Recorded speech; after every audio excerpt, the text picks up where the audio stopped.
Olá, queridos alunos. Espero que vocês estejam todos bem, viu? Com muita saúde. Vamos para mais um vídeo aula de História. É a segunda parte da Primeira República Brasileira. Vamos lá, professora Elza. A Primeira República Brasileira. Rio de Janeiro era chamada de vitrine do Brasil. Era a capital da República e a porta de entrada para o Brasil. Os estrangeiros, gente, muitos estrangeiros, tinham muito medo de entrar ou de visitar o Brasil. Nesta época, existiam muitas doenças, como cólera, tuberculose, malária, febre amarela e outros. O centro da cidade era formado por um emaranhado de ruas estreitas e sinuosas, sem calçamento, sem rede de esgoto e água. As ruas eram muito abafadas, escuras, né? E as pessoas moravam em casebres, cortiços, era uma situação bem precária. Rodrigues Alves assumiu a presidência da República em 1902, determinado a mudar o Rio de Janeiro. A reforma de Pereira Passos. A intervenção mais radical da cidade, estamos falando do Rio de Janeiro, foi a construção da Avenida Central, atual Avenida Rio Branco. O prefeito foi apelidado pelo povo, prefeito Bota Abaixo. O Pereira Passos queria modernizar a cidade, melhorar as condições, tanto da cidade como também melhorar as condições de vida da população, que era necessário. Muitos deles viviam em péssimas condições. A revolta da vacina de 10 a 14 de novembro de 1904. Para eliminar os mosquitos e ratos que transmitiam doença, Oswaldo Cruz criou brigadas de sanitaristas, hoje que nós chamamos de agentes de saúde. Era funcionário da prefeitura, A questão polêmica quando o governo federal tornou obrigatório a vacinação contra a varíola. O país estava passando por uma crise econômica, inflação, alto de vida de desemprego, falta de saneamento básico e outros problemas sociais. As causas da revolta. Um movimento popular ocorrido em 1904, no Rio de Janeiro, contra a vacinação obrigatória de combate à varíola. A população ignorante, quanto aos seus efeitos, da vacina e com uma moral resistente à exposição da parte do corpo onde ia receber a vacina, aos agentes sanitários. E a vacinação foi suspensa. A revolta da chibata foi um movimento importante social ocorrido no início do século XX, na cidade do Rio de Janeiro. Começou no dia 22 de novembro de 1910. Eles reivindicavam as melhores condições de alimentação, as questões das faltas por disciplina, disciplinares, e eram punidos com chibatas, Então eles reivindicavam tudo isso, melhores condições de trabalho e alimentação, que era muito ruim. As causas da revolta. O estopim foi quando o marinheiro Marcelino Rodrigues foi castigado com 250 chibatadas por ter ferido um colega da marinha. O segundo era o motim se agravou e os revoltosos chegaram a matar o comandante do navio e os mais 3 oficiais. os revoltosos conseguiram o apoio dos marinheiros de encouraçado em São Paulo, que eram navios de guerras. As reivindicações e o líder da revolta, João Cândido, redigiu uma carta reivindicando o fim dos castigos físicos, melhoria da alimentação e anistia para que todos participaram daquela revolta. A Guerra de Canudos. Em 1893, resolveu afundar, nas margens do rio Vaza Barris, no município baiano de Canudo, uma comunidade.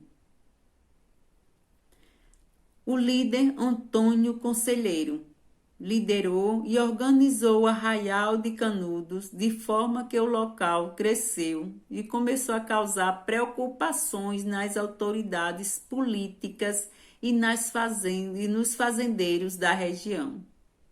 Foi o chamado de monarquista e inimigo da República. O conflito armado, conhecido como Guerra de Canudos, ocorreu em 1896 a 1897.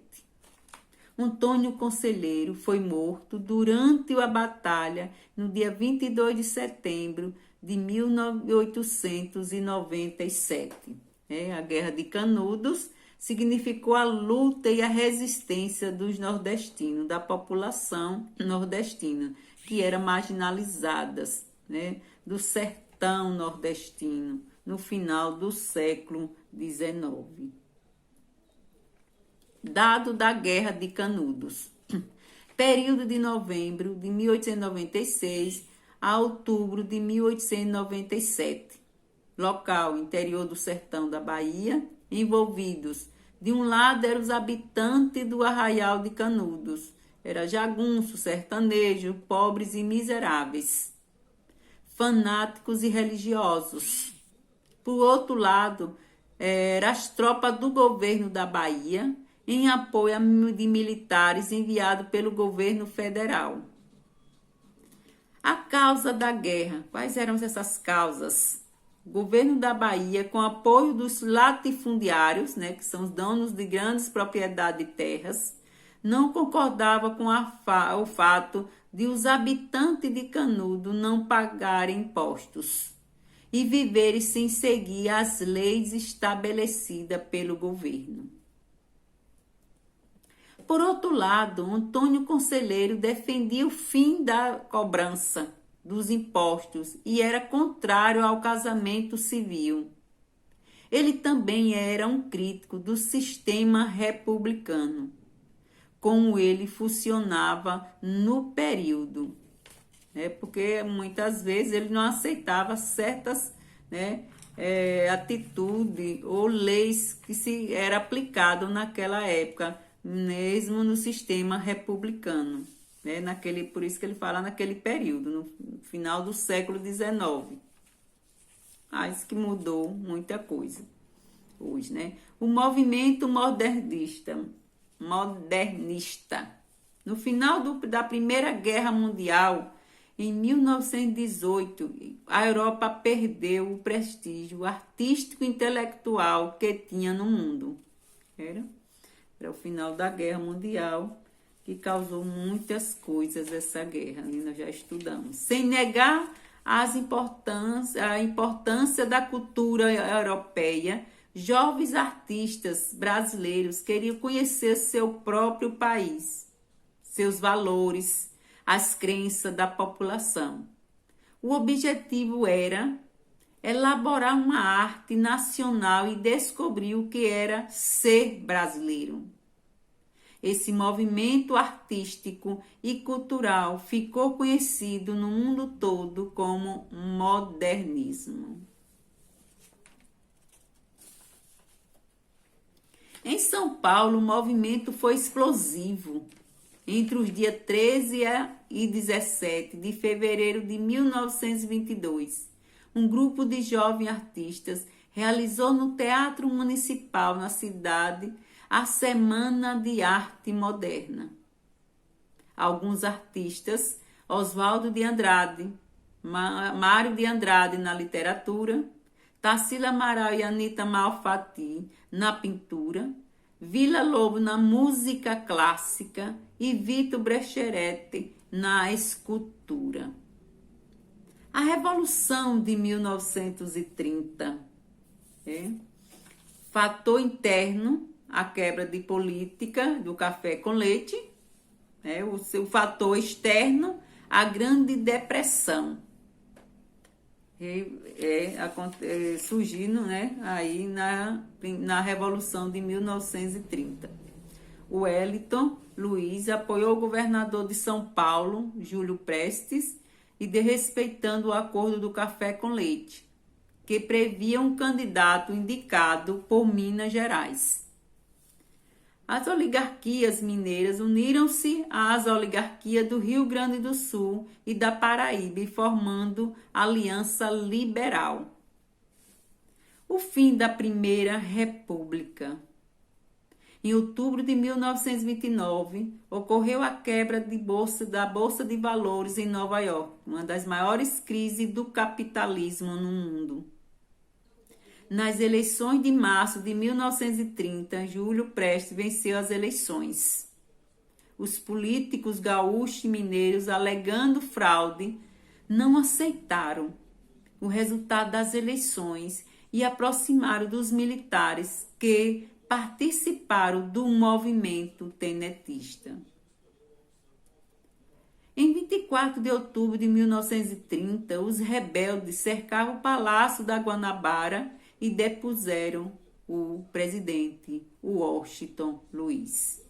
Getúlio Vargas assume o governo provisório. Foi candidato pelo Partido Aliança Liberal e seu vice, que era João Pessoa, que foi assassinado e tornou o estopim da Revolução de 1930. Começava no Brasil outra fase de sua história republicana, a chamada Era Vargas. Atividade, as questões 4, 5 e 6. Fique em paz e fique com Deus.